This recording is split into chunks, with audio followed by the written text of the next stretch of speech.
Hey, what's going on everyone? Greg here, and the Apple Watch Series 7 is finally, and I do mean finally, available to order. This has been one of the weirdest product launches that I have ever been through with an Apple product because Apple announced the Apple Watch Series 7 at the fall event, and then they kind of just gave us a cryptic time of it will be available sometime in the fall. And then they issued a press release, I think like last week or the beginning of this week, telling us that the Apple Watch Series 7 would be available to order on Friday.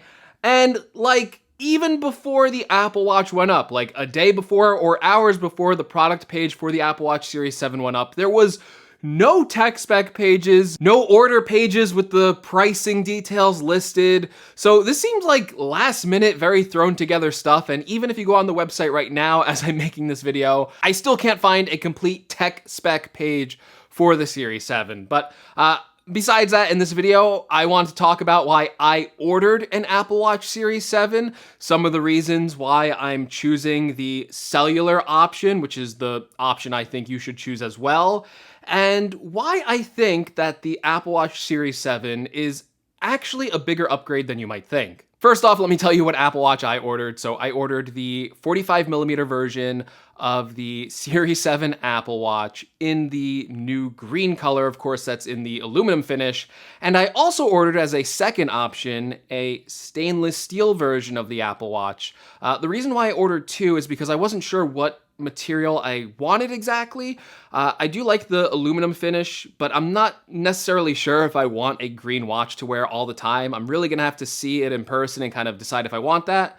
And I was kind of thinking I might go stainless steel this year as just like a more premium material, but that actually isn't shipping to me until November. Those are like really far out in the ship date or the order date for some reason. So for now, I'm gonna see if I can make the green aluminum model work, and then if I like it enough, I'll just cancel that stainless steel version. And if I don't like it, then I can always return the green model and then just go for that stainless steel variant. Now, as you can probably tell, I own an Apple Watch Series 6, and yes, I am a tech reviewer who primarily covers a lot of Apple products, so I was probably going to order the Series 7 anyway. But even as a Series 6 customer trying to go into this Apple Watch order cycle, I was trying to decide if this Series 7 really is a good upgrade, because there has been just so much discourse about the Series 7 the moment it was announced and people saw that it didn't receive like a flat-sided redesign. And people have been kind of saying like, this isn't a real update. They've been calling it like the Series 6.5, the Series 6S. They're basically saying that this isn't a true update to the Apple Watch, and I kind of think that line of thinking is pretty wrong here. Now, you may not remember this, but when the Series 5 came out, it had the same exact processor as the Series 4. Apple did the same thing that they're doing with the Series 7 now, and they called it an S5 chip, and even though it technically was a new system on a package, it was the same exact processing power as the S4 chip, and the only thing they added onto this system in a package was a compass. So the S5 or the Series 5 Apple Watch, the big updates to that were an always-on display and a compass. So no processor changes there. Well, then of course we had the Series 6, and that had some other improvements along with it. It actually got a processor bump this time, so it came with the S6 chip. I believe that was like a 20% speed boost over the S5 and S4 chip. And then we also got the blood oxygen sensor. But with the blood oxygen sensor of the Series 6, that necessarily wasn't exactly like this big health sensor feature. A lot of people actually said the blood oxygen sensor on the Series 6 was inaccurate. And I've seen plenty of stories of health features like the heart rate monitor, the fall detection feature, and the electrocardiogram feature where that has actually led to saving people's lives. And I just have not seen the same amount of stories for the blood oxygen sensor. So it doesn't really seem like the addition of that blood oxygen sensor in the Series 6 was really that much of a major upgrade, even though it made a nice headline for the Apple Watch upgrade. So kind of unfairly here, when we're looking at the Apple Watch upgrade cycles, we can see that the Series 7 just had this unfair amount of expectations put on it with all the leaks of a rumored redesign. And to be fair to the Series 7, even though we didn't get the redesign that was leaked by John Prosser, it did get a redesign. Like, these screens on the Series 7, based on what Apple is telling us, are a lot bigger in around the same casing size as the Series 6. So you're getting 20% more screen area and 40% reduction in the physical bezels around the Apple Watch. And that is the first major redesign we have seen since the Series 4, and technically this is the third design iteration of the Apple Watch now. So that in itself is a pretty big update to this watch. We also have to acknowledge that some of the features that it's coming with may not be as headlining as a new blood oxygen health sensor, but I think if you compare it to the Series 5 upgrade, this Series 7 might actually be a bigger upgrade. So it gets a bigger display, it gets a more durable design, which I guess is yet to be tested, but it is more dust resistant, and Apple said it will be more durable and won't crack as easily. And we're also getting faster charging. So it's going to be 33% faster charging on the Series 7. And one of the bigger features with that is if you use the Apple Watch for sleep tracking. So they're saying 8 minutes of charge with this new Series 7 Apple Watch will give you up to 8 hours of sleep tracking. Now, yes, the Series 7 doesn't get a processor upgrade, and I think that's where a lot of people are kind of having this big hang up.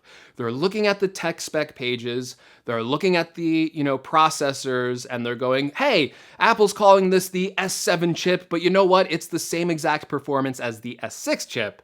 And I think we kind of have to realize that maybe this is just the natural update for Apple Watches at this point. This is the second time that Apple has done a year-over-year Apple Watch with no processor speed improvements. So from the Series 4 to the Series 5, no processor improvements. The Series 6 got a processor improvement, and now again, the Series 7 is not getting a processor improvement. I'm assuming when the Series 8 comes out, you'll get another processor improvement.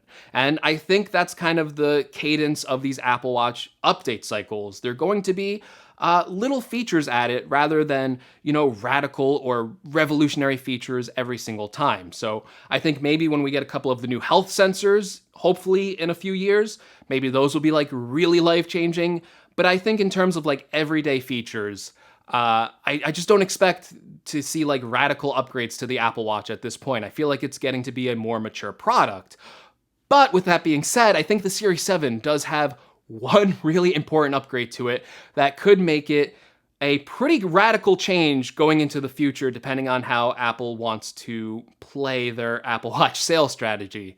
And that is the bigger display. Because the Series 7 display size is the main reason why I decided to upgrade to the Series 7 this year.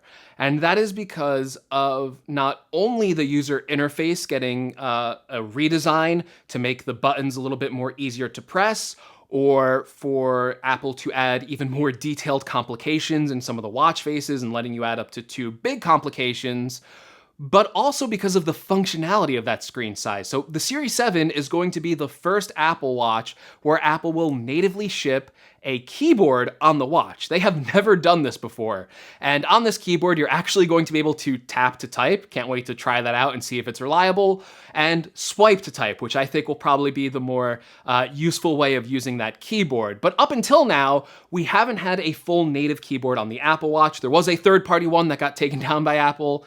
But from Apple's standpoint of them making their own keyboard, this is the first one. Obviously, before we had dictation, and then we had the scribble feature where you can kind of trace out letters, but this is a full QWERTY keyboard now on the Apple Watch. And if this keyboard works well, this could be a shift for Apple to make the watch a more independent device. And I think it could lead possibly for a watch that doesn't require an iPhone to work. So I'm not saying you're going to get Android support on a watch. I don't think maybe that would ever happen, but maybe in a year or a few years, because there's now an on-screen keyboard, this could lead to you going into the store, buying an Apple Watch, and being able to set it up yourself, because you'd be able to type in all the account information and all the password stuff right on the watch. And especially if you get a cellular watch, you don't even need a Wi-Fi network to connect it to. You can just set it all up independently and not have to sync it to an iPhone. And the watch, I feel like, will also just be more useful and more utilitarian,